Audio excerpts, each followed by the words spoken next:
just one of the gentlest souls too. Oh, yeah. Kidding me. Very. Yeah. When I first met him, he's got very warm eyes. Yeah. Yes. He's I'll have to get so that. creative and talented. Oh, Did they leave their address? oh, we have their address. Oh, good, Yeah, I'd yeah, like yeah. to have that, yeah.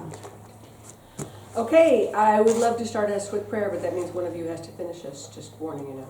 Okay, here we go. Let's go to God in prayer. Precious Lord, thank you for loving us. It's what makes all the difference. Open our eyes to learn what you would have us learn from the Gospel of Matthew today. Help us to put up with the winter-ish weather and not, hate it too much. But if you wouldn't mind, get it over with and get us back to spring. In Jesus' name we pray. Amen. Amen. He listens to me. You read our mind, I like I that. think it's gonna be dry, so be careful what you wish for. That's right. Yeah. Well, spring weather can just mean warm and rainy too. Ah, Warm would be nice. warm rain. I don't Yes. think warm rain. But, is but right. snow melting is not good. That's fine. By the way, we drove past Detroit Lake. The lower lake is almost up to the road. No, really? What? It is Yeah, I so think they've low. lowered it. I mean, they've already let water out. But not the lower. It's the highest I've ever seen it. Well, that's not a bad sign. Are they just not draining it? I kind of wonder, Oh. because there's no snow over there. Yeah, there's Yeah, no. but Hardly. there's That'd be been good. nothing to hold it, so all the rain has just been. Yeah. The upper lake looks normal. Okay, we have the recorder on now. Mr. Weatherman. So we can use this against you in a court of law. So the first screen grab of Matthew 23 is 1 through 12. Who would like to read that for us from any version of the Bible? I'll read it. Okay. Then Jesus said to the crowds and to his disciples, "The teachers of the law and the Pharisees sit in Moses' seat, so you must obey them and do everything they tell you. But do not do what they do, for they do not practice what they preach. They tie up heavy loads and put them on men's shoulders, but they themselves are not willing to lift a finger to move them. Everything they do is done for men to see. They make their phylacteries wide and the tassels on their garments long. They love the place of honor at banquets and the most important seats in the synagogues. They love to be greeted in the marketplaces and to have men call them rabbi. But you are not to be called rabbi, for you have only one master, and you are all brothers. And do not call anyone on earth Father, for you have one Father, and he is in heaven. Nor are you to be called teacher, for you have one teacher, the Christ. The greatest among you will be your servant. For whoever exalts himself will be humbled, and whoever humbles himself will be exalted." Thank you very much. There's a great scene out of the chosen when they were telling Jesus about, he was going against the law of Moses, and he just looks at him and goes, "I am the law of Moses." Oh. He kind of is. Yeah. What if we were Episcopalian, you two would be father? No, actually, No, mother, they call them They call mothers them in mothers. Episcopal. But they were confused for many years. I People get caught up in like their the mother titles. thing. It's kind of nice. But, So people get caught up in their titles. oh gosh, yeah, They put themselves above other people, and that's, yeah. That ain't no good. No. So, all right, so what bothers you about this passage? What do you like about this passage? It's all Something red. that just stuck out to me as we were reading in my Bible, I think it's verse 4, ended with a question mark. So this translation, they tie up heavy burdens and lay them on men's shoulders, but will they lift a finger to move them? Oh, different. Not they, exclamation point. What translation is that? Jerusalem Bible. Oh, interesting. And I'm not saying it's good or bad, it just Yeah, it just gives a caught my- different, Interesting. Not they. yeah, it just gives a different connotation. Yeah. By the way, that is an editorial comment because there is no punctuation. No there. punctuation. Yes, yeah, it's, every period's an editorial comment. Yeah. he goes on to, basically, he keeps repeating over and over as we go on, it's about them being hypocrites. About telling everybody what to do, but they themselves don't. And I think I mentioned this when I first walked in, you just see the anguish, not the anger yet, but it's building with Jesus. He's trying to hold that back, but the anguish that is, this disgust. Nice. that he Frustration. has with them about misreading what is meant to be given Yeah, he's about calling the gift. he's They get call- caught up in the rules, man's rules, not God's rules. Nice. he's calling them out for a mixed message. Yeah. Yeah. Tell them how to behave, but they're not doing it themselves. Well, we've Yeah. all known people like that too, that Yeah. we sometimes look up to that don't do what they preach. If you're gonna talk the talk, you better walk the walk. So what does this mean? Aren't there powerful people in every slice of life? I mean, there are powerful people in my denomination. We call them bishops. You call them what? Bishops.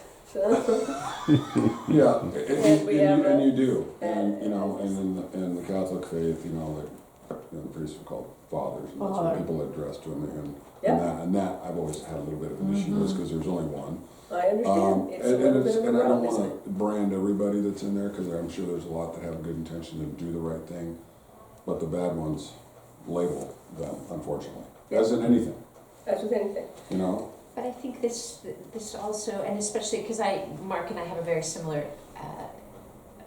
Translation? translation. I have New Jerusalem, but it really paints that picture of hierarchy for the sake of hierarchy Yes, is not what that's God's got in mind. But if we have some extra power, what are we supposed to do with that power? The same thing we're supposed to do with our shoes or our cloaks or whatever. Yep. That if I have a way to help my neighbor, Do it. what am I supposed to do? Yeah. Help my neighbor, not lord it over them. Nice. Right. And there's so much lording, and we live in a world Mhm. full of lording. Yes. Oh my Yeah, God, we're exactly. full of lording. Are we coming alongside of our neighbor?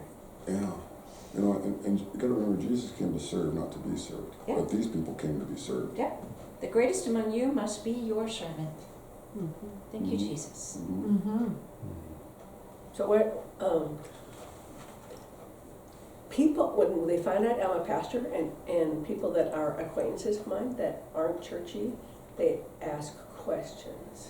And a big one they said, that I've heard at least 3 times, of course I'm not dead yet, there may be more times, is how do you reconcile spending so much money as a church on those beautiful buildings and those lovely garments that the priests and pastors wear?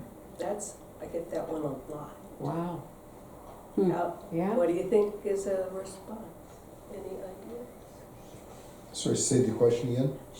I'll screw it up, but I will, because it has been asked of me several different ways, is how do I justify the fancy clothing, the fancy buildings, so much money spent on even on the communion cup. One person kind of went off on me on the beautiful communion cup that he had seen. How do you think we reconcile that, or do we reconcile that? And what church was that? And It was just this person talking, found out I was no, a I know, pastor. no, I'm just saying, but, Yeah, it was Catholic that he Okay. was referring to. yeah, well, Because they're the easy target. They're, Well, as far as I'm concerned, right. they're the they easy get target. caught up in pomp and circumstance a little too much. So do we. Oh, I don't know what you're Well, talking about. you know, most Christian churches, including this one that I've been to, they're not big, fancy, ornate things. And yet I wore my alb for worship on Sunday in Albany, and 2 people said to me, "Oh, it's so nice to see you wear the alb. The regular pastor doesn't wear it."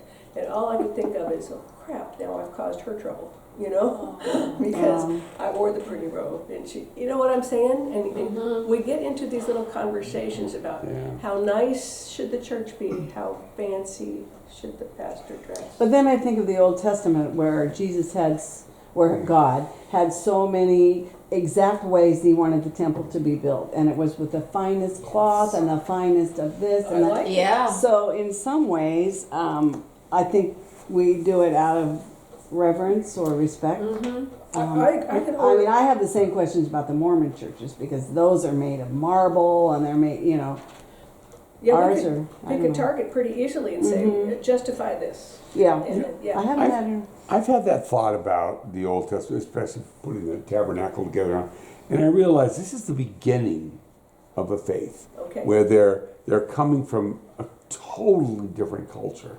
And I think when you go to school, what's one of the first things you learn is the alphabet. how to draw letters. You're very careful about it. By the time you're 74 and your handwriting isn't legible anymore, but you can kind of figure it out. I mean, that you're very careful at the initial to make sure they understand what you need to communicate, what you need to teach.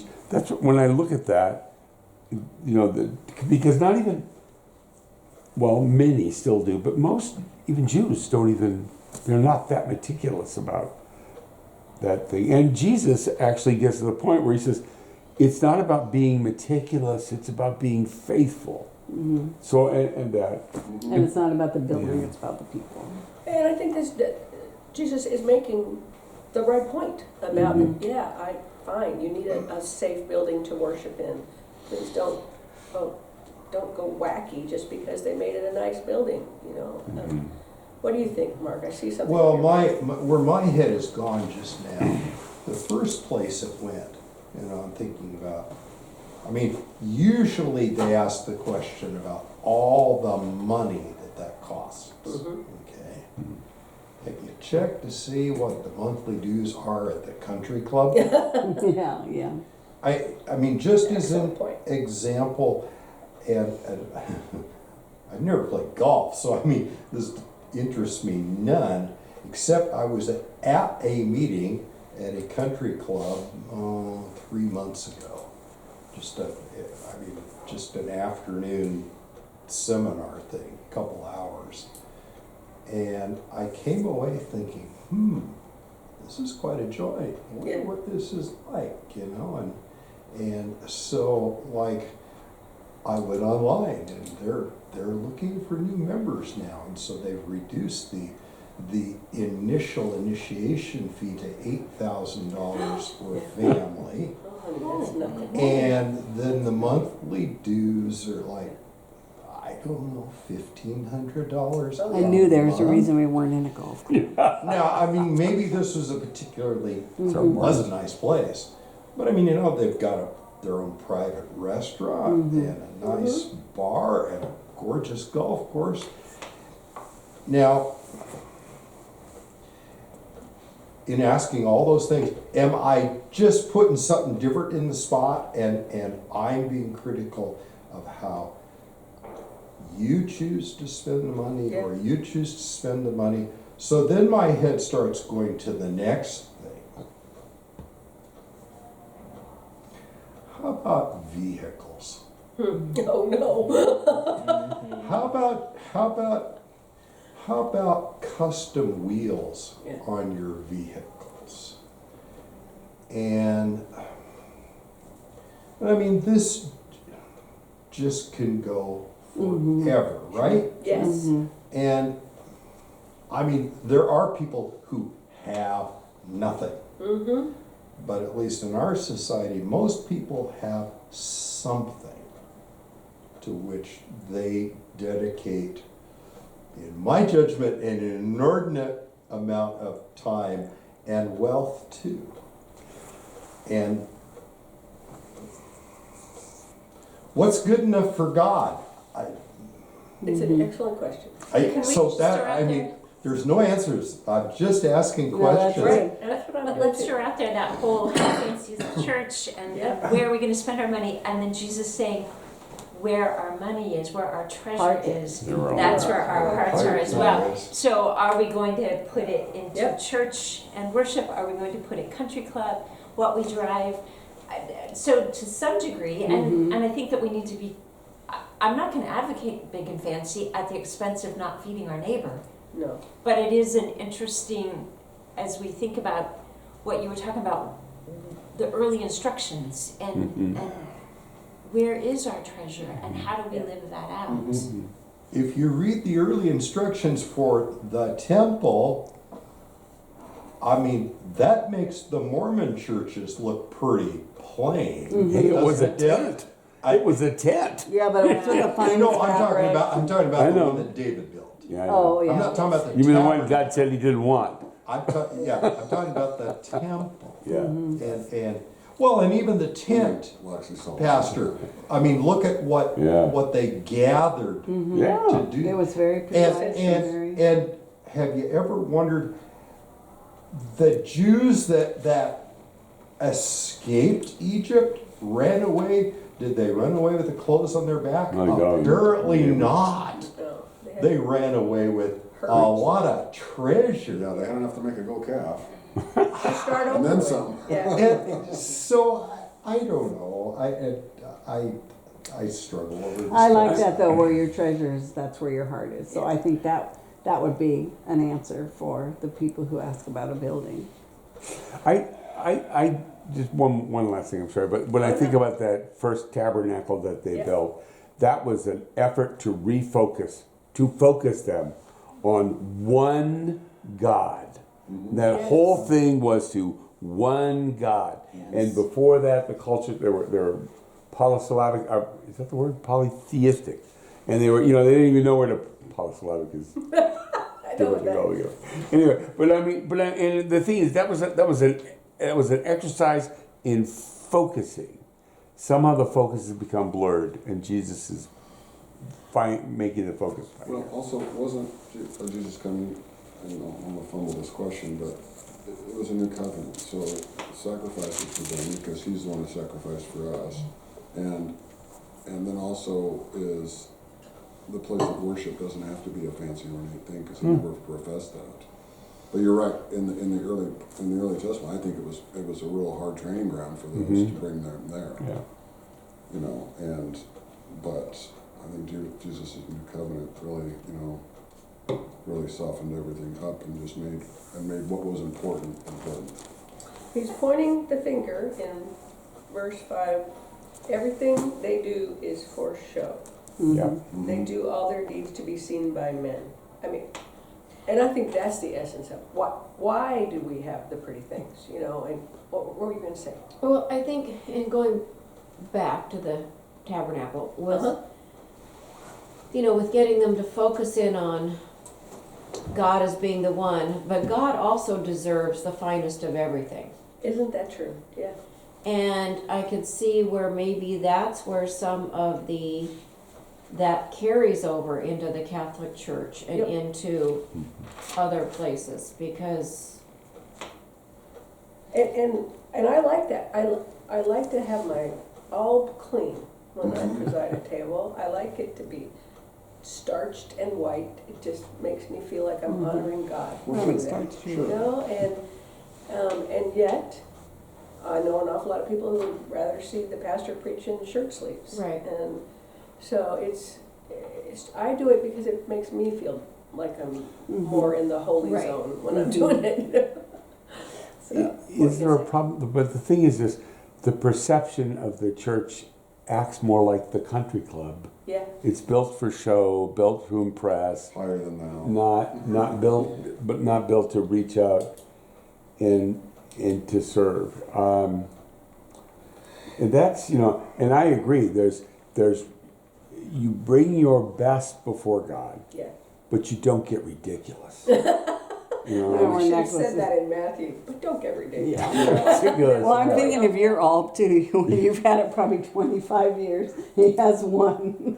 I have two. Oh, you have I have two. a flax one I bought Oh, okay. when I was Lutheran. So, and I mean, his and- aren't the finest. Right, and I worked under a guy who was like, you don't want a fancy one of these. You want it to be as plain as possible. And I said, I just want it clean.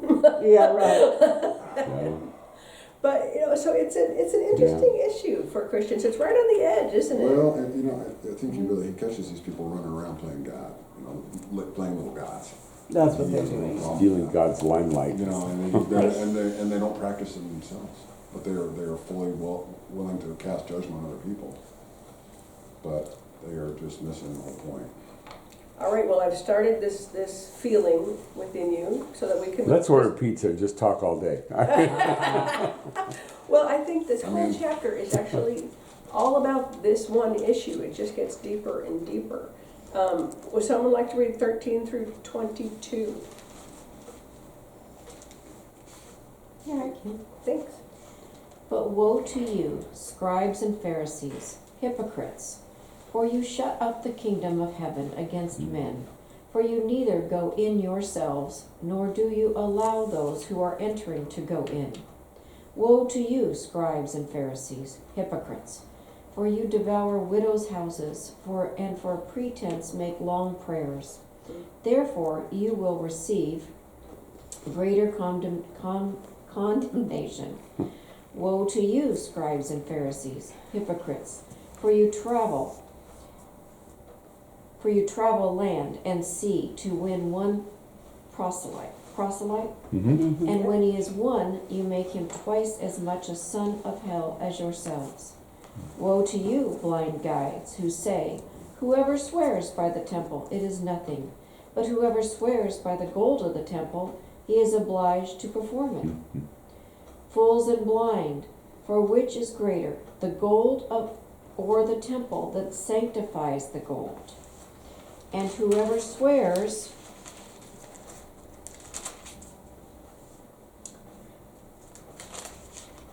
by the altar, it is nothing. But whoever swears by the gift that is on it, he is obliged to perform it. How far do I read? 22. 22, thank you. Fools and blind, for which is greater, the gift or the altar that sanctifies the gift? Therefore, he who swears by the altar swears by it, and by all things on it. He who swears by the temple swears by it, and by him who dwells in it. And he who swears by heaven swears by the throne of God, and by him who sits on it. Thank you. Alas, you hypocrites, alas. I know. We had looked up the word, I just wanted to, I kinda knew what it was, but I wasn't for sure. Proselyte. Proselyte on the way here. Oh, You know, basically it's a new one that comes. right. Newcomer. Yeah, and so it's basically like the same as Convert. corrupting Yeah. a child, Good. Ooh, you know? good point. But we have to be very careful in what we say to someone who would become a Christian. Yeah, Mm-hmm. say more, Pat. How's Well, that striking you? If we tell them, you know, you can do this and you can do that, but don't do that, and we don't have in our hearts what it is to bring him, her, to Yeah. Christ. It's about heart attitude Yes. in the main, isn't it? Yeah. Yeah. So you focus on the giving and not the receiving. Okay, What do you think he's Because saying you with never- the swearing part? yeah, By the altar and by the gold? Well, I think he's vowing. If you swear by it, it's not cursing. I think it's more a vowing. You know, if you pray in earnest. Well, but isn't it the misdirection of, on the gold and on the offerings instead of the bigger picture? Right. yeah. That's where I was taking that, is Mhm. I'm Right. so caught up in wealth and stuff Right. Yeah, that I'm missing the Yeah. rest. Yeah. Don't pray in Yes. the building. Yeah. You know, really, yeah. I want you to come to church with me. I want you to see this cool altar. Right. Yes. bring an Yeah. organ. No. Yeah. No. You know? I'm really unimpressed when a church spends $1 million to put an organ in. Yeah. I'm sorry. Oh, You know what? You just hit me or steered me towards the thing that caught my eye most in this. And it's this: you shut the kingdom of heaven in men's faces, yet you yourselves do not enter, nor will you let those enter who are trying to. He's not talking about entering the temple. No. He's talking about a relationship with it's God. about a Yeah, relationship. and faith, yeah.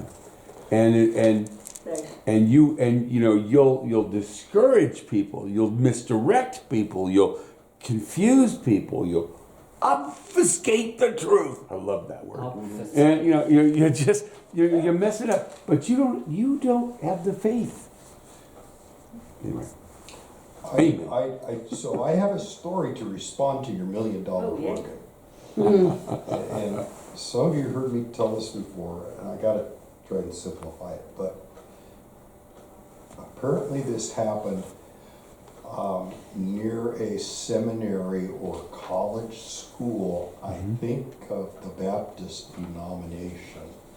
But, often you get big churches beside big schools. And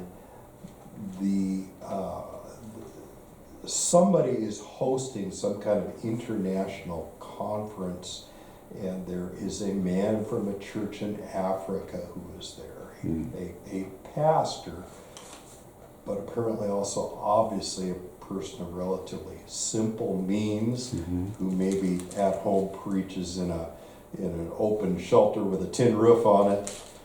And this church is in the midst of discussing a $500,000 organ. And someone with, I'm thinking a theologian at this school, looks at this person or leans over and says, so what's your perspective on our discussing a $500,000 organ for our church? And the response was some time to think, and then, well, if it will enhance your worship, Oops. ...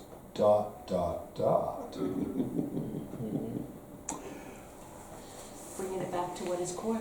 Well, yeah, and I mean, no criticism of what you said, Pastor Joe. Just if it will enhance your worship. So I mean, and that's what Tabernacle was calling the children of Israel to, was what was core.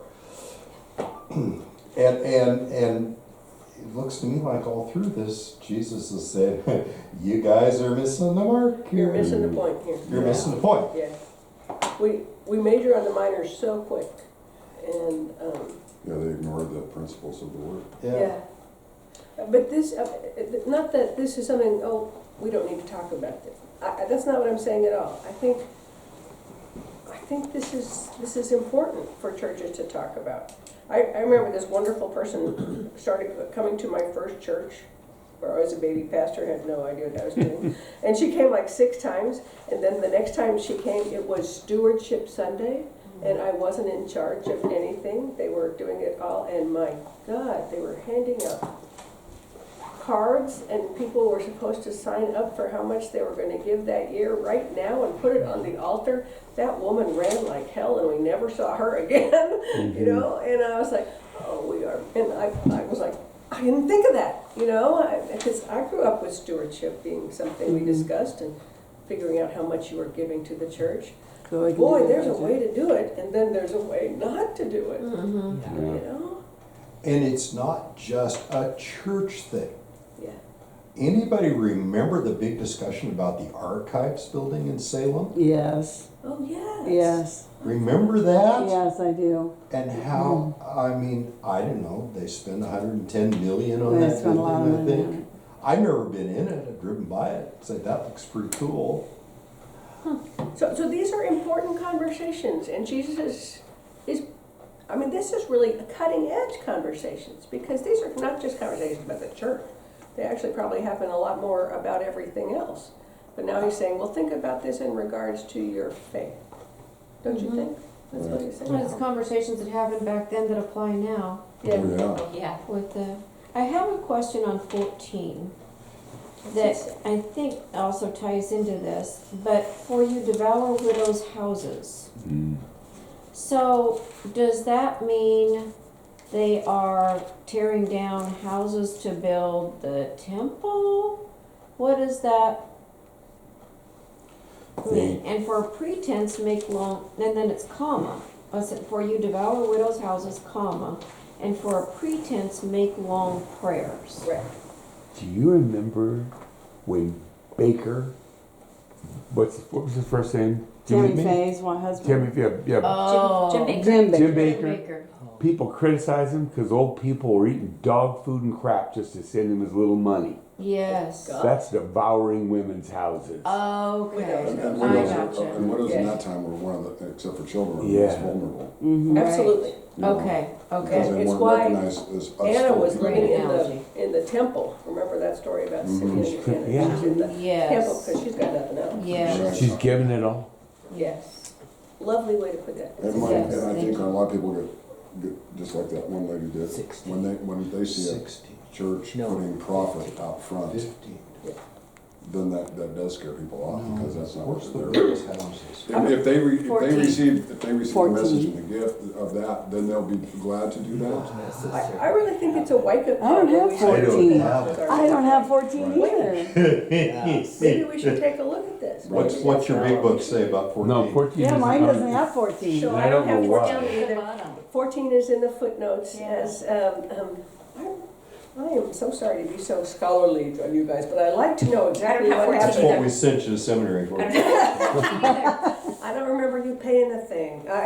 So, You go from 13 to 15? Some authorities add verse 14 taken from Mark 12:40. Is Yeah. what mine.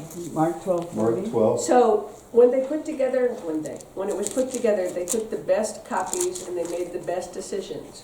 And sometimes I went, oh, this looks like it doesn't actually belong. This looks like they borrowed this sentence. So that's why 14 is left out of some translations. It looks like it was borrowed from Mark. So mine, and mine has a little footnote on it. Good. What's it say? It's a A. Well, no, I guess not, because that's on the other one. My footnote says, 14. Psalm 110. by exploiting the widows, they use their position as jurists to adjust claims against wealthy widows or to get them to bestow on them their estates. So these weren't necessarily poor widows. Slime Oh, bags. that's very interesting. I Yeah. never heard Yeah. that. But sliminess is Sliminess is insane. all over this, yeah. You've been slimed, old lady. And I knew coming into this today, I'm like, well, this is basically we're going to be talking about money at one level or another all day today, which is not my comfortable spot. No. And they didn't see the damage they were When we doing. had- They were just, Yes. When we had listened, this verse wasn't in where we listened, or my mind had wandered and I don't remember it. Yeah. But when I hit this verse, I went, oh, am I reading what I'm supposed to be reading? I was like, They turn the page. I know. they're basically, I'm leading they're everybody victimizing the astray. vulnerable. Yeah. It's Yeah. right, and I think that's exactly where it's going. It's about, Yeah. especially going after the vulnerable. I mean, it's like, I get phone calls all the time, and, hey, would you like to talk to you about, and I go, no, thank you. Oh, Patricia, you should know about this. And I'm like, go away. And I think to myself, how many people do they get on the phone who are too polite to Too many. hang up on them? Yeah. Too many. And I'm like, those make me very sad. They I prey worry on a their lot kindness. about Yeah. taking advantage of people. Yeah, so man. All right, so what last comments on this group, on this section? Go. This is almost a little, this could get me in trouble, but you know the difference in government, they're always talking about separation of church and state. Yeah. I think in the church, we need to be talking about the difference between sacred ideas and secular ideas that sometimes get confused. Yes. And some of the values the church holds are more secular, country clubbish, than sacred. Oh, I just thought of an example, which Joel Osteen, I after a know flood. it's probably going to make you all nuts, but I don't know if you realize it, but until this last one, presidents always made calls from their home if they were making solicitation calls for money, never from the Oval Office.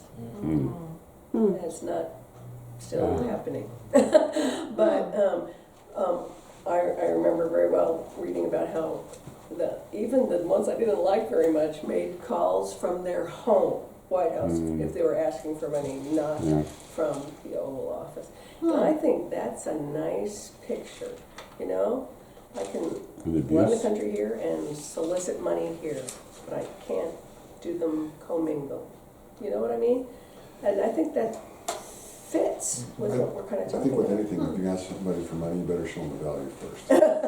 Wow. You know, Where do you go? you better show them the value. If there's no value to them, then you're not showing it right, not telling it right. Okay, you snakes, you nest of vipers. Wow, these are so hard. And you have to remember too, these are his last chance to really give these words. This is a stinging review. Stinging is right. Stinging. Stinging, Stinging. stinging, Yeah, stinging. you are. And Stinging, they're in my head. stinging. On my little Stinky, notes. they all work. And Don't it's forget, all of this is post Palm Sunday. yeah. Mm-hmm. on And his it's way. interesting that Look at where the we are. 23 is all red in mine. This whole chapter's Jesus red is in mine. speaking Wow. His mind, he's trying to get the last Licks. important Yeah. stuff to people. He And is. it's this. Yeah. And what are they Yeah, doing? the whole chapter, yeah. As he's opening them up, they're closing their hearts. You know, Well, I think they're scared to death in many ways. they're showing them a mirror. Say, look at you. In sports, you would say he's leaving everything on the field. Yep, all of it. All of There it. it is. Yeah. That's perfect. That's lovely. He could stand and you can say, Jesus, how did you really feel about that? He'd say you. There it is. Yeah, it's Yeah. right there. Okay, I'm going to move on to 23 to 33. I'll read. Woe betide you, scribes and Pharisees, you hypocrites. Jesus went on, you tithe mint and dill and cumin, and you omit the serious matters of the law like justice, mercy, and loyalty. You should have done these without neglecting the others. You're blind guides. You filter out a gnat, but you gulp down a camel. Woe beside you, scribes and Pharisees, you hypocrites. You scrub the outside of the cup and the dish, but the inside is full of extortion and moral flabbiness. You blind Pharisee, first make the inside of the cup clean, and then the outside will be clean as well. Woe betide you, scribes and Pharisees, you hypocrites. You're like whitewashed graves, which look fine on the outside, but inside they're full of dead people's bones and uncleanness of every kind. That's like you. On the outside you appear to be virtuous and law-abiding, but inside you are full of hypocrisy and lawlessness. Woe betide you, scribes and Pharisees, you hypocrites. You build the tombs of the prophets, and you decorate the memorials of the righteous, and you say, if we lived in the days of our ancestors, we wouldn't have gone along with them in killing the prophets. So you testify against yourselves that you are the children of the people who murdered the prophets. Well then go ahead, complete the work your ancestors began. You snakes, you nest of vipers. How can you escape the judgment of Gehenna? These are fighting words. man. Yeah. Right, and you know, Lots of. especially when he calls them, as you know, John the Baptist, as you serpents, you brood of vipers. I mean, Right. that represents the devil in the garden. So Oh, it says Jesus said to the crowds. So Yeah. this is still the crowds. So the Pharisees and scribes are still They're still in there. in there, as well as other folks. Your fancy book right there in verse This one? 23 in the fancy book, the multi book. What do you want me to look up? Gehenna. Oh, Gehenna. Is it hell or Gehenna in verse?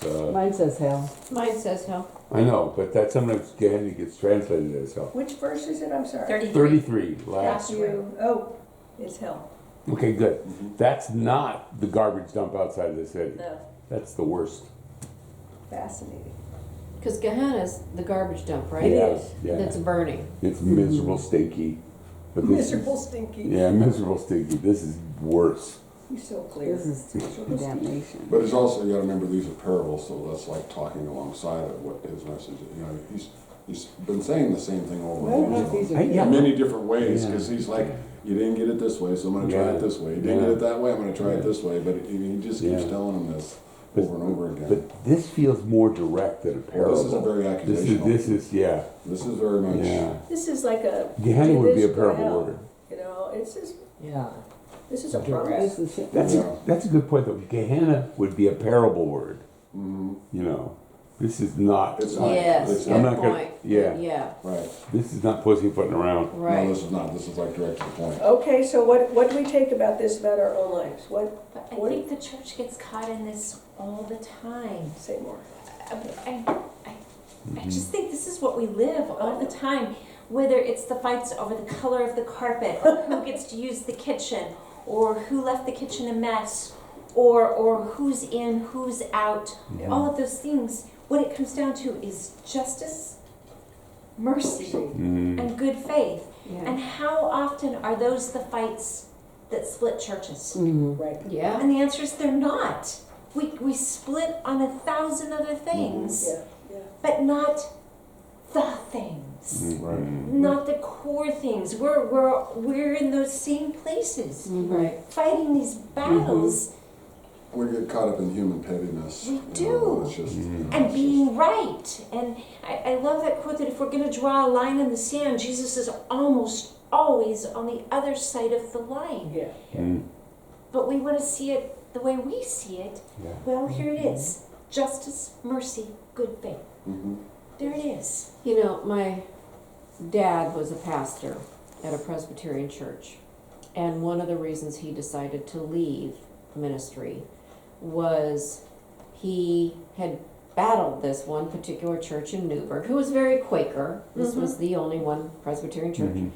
And back in the 60s, late 60s, and he wanted to have, you know, Newburgh at that time had many little homes and everything around for migrant workers. And he wanted to have, during the week when the church wasn't being used, there was a new annex building that was just a kitchen and just linoleum floors, and that was it. And he wanted to use that for some time for little ones to come and have Bible study there and be able to just have some snacks, have some food, and you know, some of the afternoon time. And the deacons had a fit. They're like, they did not want, I'm gonna say it, Those 'cause- people. Yes, The others. they did not want those feet on those floors. They didn't want And what, it they, just what they thought were pagans and Broke worship my church. dad's heart, and he's like, I can't do this. Yeah. But I I'm think so this is sorry. a great example of Mm-hmm. something like that. Yeah, that's, And where does I that liked your sit dad. with I justice, would've loved mercy, that. and good faith? It sits Well, on the and it- outside of it. Yeah. And it's all about the outside looking good It and the is. inside being rotted, which is Yes. just so vivid. mm-hmm. Mhm. I wish I could hear him say these words. Oh, nice. Because I want to know the attitude. Nice. And somebody said, we're speaking to the crowds, who said that? Uh-huh. But, and the disciples, but the Pharisees are there too. Mhm. So the audience is diverse. Yes, And he good wants point. to reach all of them. So he can't be off-putting to one group and still make sense to the others. That's true. It's really helpful. So how Good would he visual. have I don't know how said you say these words these gently. fighting Yeah. words? How did he say them? I like your idea. He's lost the decorum. He's He's in. telling them directly because there's no time to pussyfoot around and let them. But get you're this right, all. the tone of his voice and Yeah. things. Right. Yeah, because he Well, I wouldn't want to love- offend the others. I love what you're saying. Who is he talking to in this? Do you think he's only talking to All of the, them. the scribes and Pharisees, and the others are just collateral in the room, or Hopefully they're all they need to listening. hear it too? We There is I something. think we all need to I hear need to all- hear it. Yeah, I think we all need to hear it all the time, but I think he was more talking to them because they were the self-imposed leaders of, you know, what legalists of the law of the Bible, and they were so missing the point. And he was focusing at them, but that was for all to hear. I think. It would have been obvious to them. Oh, he's talking about us. Well, Yeah. Wouldn't it? Or maybe I'm It full of seems like baloney. it would have He's been. talking about you. I think he was Probably. probably a little on the hot side. Okay, say more. Well, serpents, brood of vipers. Yeah. How can you escape the condemnation of Snakes. hell? Well, I think Yep.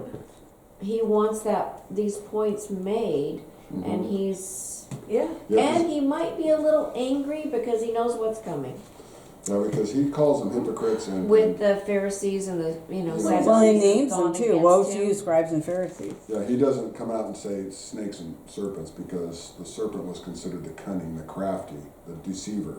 Nice. You know, and that's what they're being. They're being Serpents, brood of deceivers. vipers. Vipers Yeah, are yeah. deadly. Oh, I know, but that's what they are. They're But he- deadly cunning. Say more. He needs to appeal to hearts because he knows what's coming and it's not a physical battle with swords. Right, He wants to avoid that. right. point. Yeah, When, good point. It is good. One of the very first things he said, though, was he talked about that issue. You guys are blocking the way to the kingdom. You frickin' hypocrites. Yeah. And he's going, and he's going at this whole thing. He's exposing the hypocrisy of the so-called leaders. You know, and that's, you asked who is he speaking to. Yep. He's clearly, we've talked about it, it's a diversified crowd, but how quickly when you're under attack do you stop up your ears? So I have to wonder if Joe hasn't hit a really good word here, exposing it. Yeah. He's laying bare the truths about how far leadership is from God's kingdom. intention. Right. Because I can't imagine that they've heard past 2 or 3 hypocrites. I mean, Yeah. Mhm. Tuned out. Yeah. I tuned out. I can't imagine. I'm thinking about when I'm under attack, either I start coming up with comebacks or I go to my happy place, but I'm certainly not Right. listening Listening this anymore. deep in, Yeah. Right. but exposing. Mhm. Right. And he's Yeah. exposing them to the other people in the Yeah, crowd. yeah. Yeah. Right. Right, so if they hear them doing that again, they know, There it is. they They're know gonna that Exactly what that's, Jesus was I'm talking about. not gonna follow these, you're leading Well, at me least down the they'll wrong question path. Yeah, Yeah. But how deep does this go? all the way. But it goes all of it. 'Cause I mean, everybody in this room has kind of said, "Yep, there I am." Yeah, feeling I it. mean, it's not just the leaders. There's gotta be a church, they didn't think about it in terms of that word then, but there's gotta be a whole Jewish community that's following after these leaders. It's not just the scribes and Pharisees, it's all the people that are buying into them. Right. And Pastor used the line a bit ago about the line in the sand, and Jesus is always on the other side. Yeah. You know, in our own communities, where are we at in regard to where those leaders are? I mean, are we on the other side, or are we? I don't know. And as to Bev, your question, I mean, yeah, I'd love to hear the physical voice of Jesus. I mean, it's one thing to say that we hear Jesus, we follow Jesus, we're in a relationship with Jesus, to someday we'll hear his. Linda's hearing his voice today, Yeah. because she's Yeah. seen him face to face. Yeah. But something that Dan said at the very start, and I wrote this down, and maybe I misquoted you, Dan, but I heard you say Jesus was not speaking in anger, he's speaking in anguish. Ooh. And Did you say that? Man, that was good. and so that has colored Here's my ghostwriter. That's a the good, rest of yeah. this That is discussion. really Language is good. right. I don't know that Wake up Jesus here. was getting hot here. Yeah. I Yeah, good point. I, yeah. I, It was I just wonder Disappointment and if sadness Jesus turned right up. was able to speak with such authority that he could simply be bearing his own emotion about this.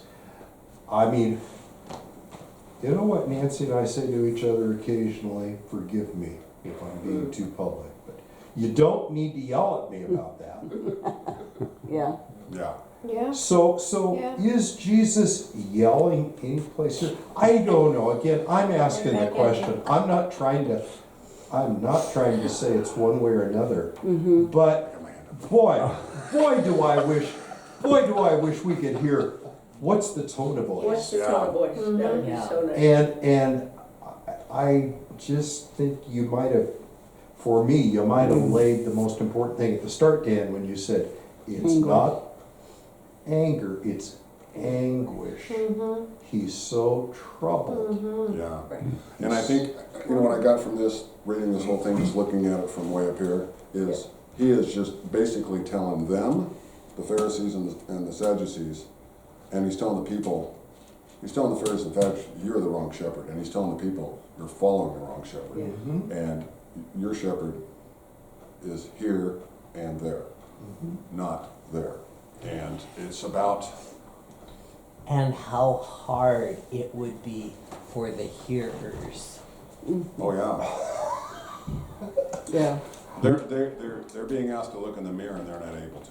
Yeah. They're not able to because they won't let go of what they're doing because they've been doing it for so long. Well, and they think they're right. They think they're following the Oh law. yeah, they put themselves above. You know, this whole thing just gave me something that's a tool that every one of us can use when we hear angry words. What? Anger means to hurt. Anguish is because I hurt. Yeah. And you can cut a lot more slack when someone's speaking because they hurt. Yeah. Okay, I'm gonna go after this last little group. But before we do that, I just wanna say, we just don't do this. We don't Bible study on these chapters much. We go from Palm Sunday to Easter. Mm-hmm. And, well, Palm Sunday to the killing, Yeah. the trial.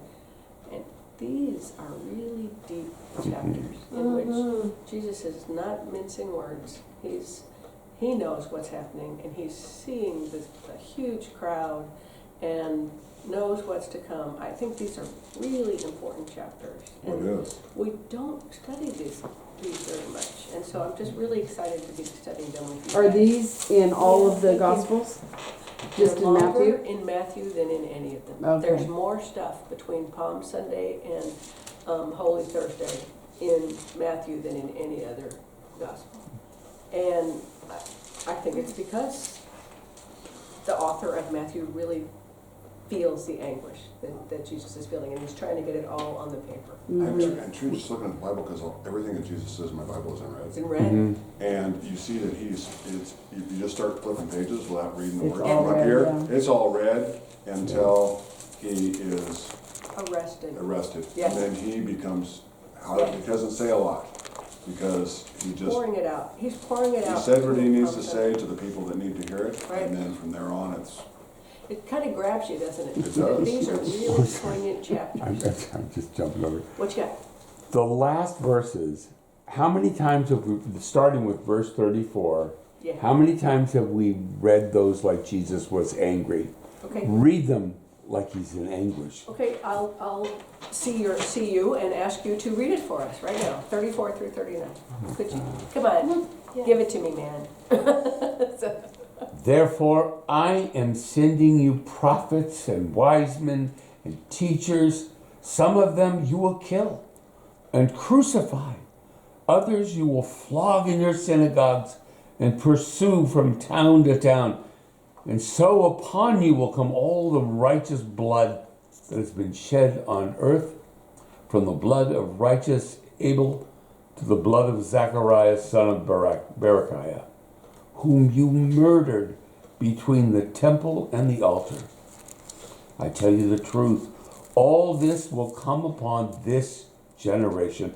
O Jerusalem, Jerusalem, you who kill the prophets and stone those sent you, how often have I longed to gather your children together as a hen gathers her chicks under her wings, but you were not willing. Look, your house is left to you desolate. For I tell you, you will not see me again until you say, blessed is he who comes in the name of the Lord.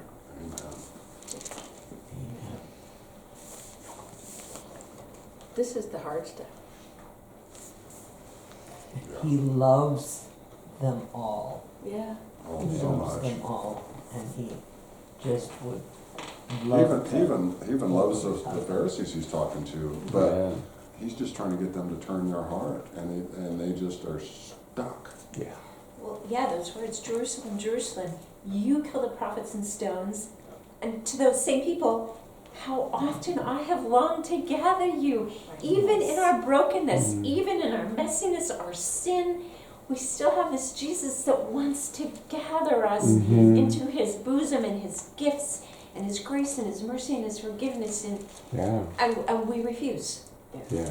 And when does he want to do that? Pardon me? When does he want to do that? Always. Always. Yeah. You know what you were saying about you wish you could hear his voice? I'm not kidding you. I've never read it. Actually, the guy in The Chosen was a little bit more like, there was this anguish, there was a little more anger than I would have liked to see.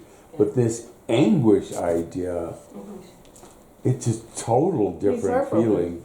He's heartbroken. Yes. Oh, yeah. He's not pissed. Such a good point. He's Yeah. just, I hate You that just see word. I the know. sadness in his face. Yeah. yeah. And I just because I'm Debbie Downer today, sorry, but I really, when I screw up, I feel this. I don't know about you, but when I catch myself in a huge selfish spiral, this is what I feel. I feel the anguish of the Lord, you know? And it's not a, you jerk you. He's never saying that to me. He's heartbroken. Heartbroken. I think these are amazing chapters. They are. And this one is very solemn. Yeah. Not only, you know, because we know it's coming. And he knows what's coming. Yeah. And to feel that with him, that's tough. I mean, that's tough. But if you wanna pick me up, I urge all of you to read, and they're awesome, because I just read them the other day, and I was sharing with Bonnie, and I read them again today. It was just read all of Psalm 138 and 139. Oh, Yeah. They're very good. Yeah. I like it. 138 is the title of my book, is The Lord's Goodness to the Faithful, and the other one is God's Perfect Knowledge of Man. So read those two. God knows They we will are. lift you up. God knows we screw up, but Yeah. loves us immeasurably. Oh yeah. 139 is one of my favorite to use with folks who are struggling because it's that image of God holding on to us. And so often we have this notion that we have to find God and hold on to God, but we have a God who holds on to us. That's Nancy saying. When does God want to do this? Always. Well, Always. it's just like, you know, like when we were just learning how to walk, and who was there? Our parents were right there. You know, well, my mom was, my dad was. Go ahead. One of them was there. Give that But kid anyway, a football. You know, whatever, yeah. But you know, you fall down 3 or 4 times a day. You learn not to, but you know that you just have that comfort and that awareness. You know, you know, you think you're in charge, but you're really not, because you got somebody holding you and watching over you. These hard chapters, it's so nice to be with you all to go through them. Hey, Mike, what you got? I've never looked apparently at any depth at 34, 35. Yeah. Yeah, those 2 verses mainly. And we've talked about overused the word, but the anguish of Jesus in this time, and he knows what's coming for him. And yet he's still got time to also be concerned for His disciples. his disciples that he is sending. And so then you think about all the passages where he talks about, I'm sending you to this and to that. And then he comes back after Easter and he breathes on them and Receive the Holy so I mean, I'm struck by, in the midst of all of this stuff, he's got time also to call the disciples out specifically and to make these very specific prophecies about the future of his disciples that are all going to come true before we get to the end of this big book we call the Bible. Yeah. You know, and as any concerned parent, he doesn't want to leave his kids. He doesn't want to leave them yet, but he knows he must to come back and even give them more strength. But it's just that time that he's away from them. He doesn't want them to go through that first, and then he doesn't want to go through it himself. But he knows it's necessary. He doesn't skip over the grief, which Yeah. an awful lot of humans, we just skip over the grief. Go right to the, okay, I'm forgiven, we're moving on. You know, the grief is an important step. What? Yeah. Okay, who wants to pray? I prayed at the beginning. I'll pray. Thank you.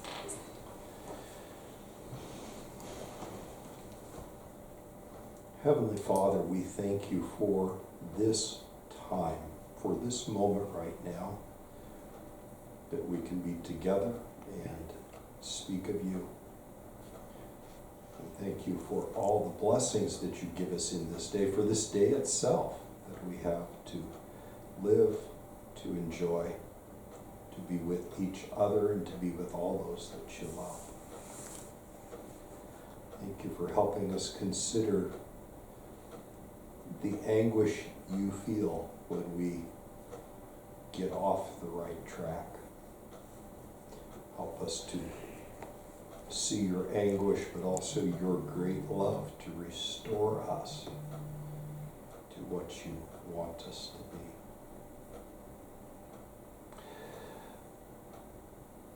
We're thankful today for the life of Linda Stolte.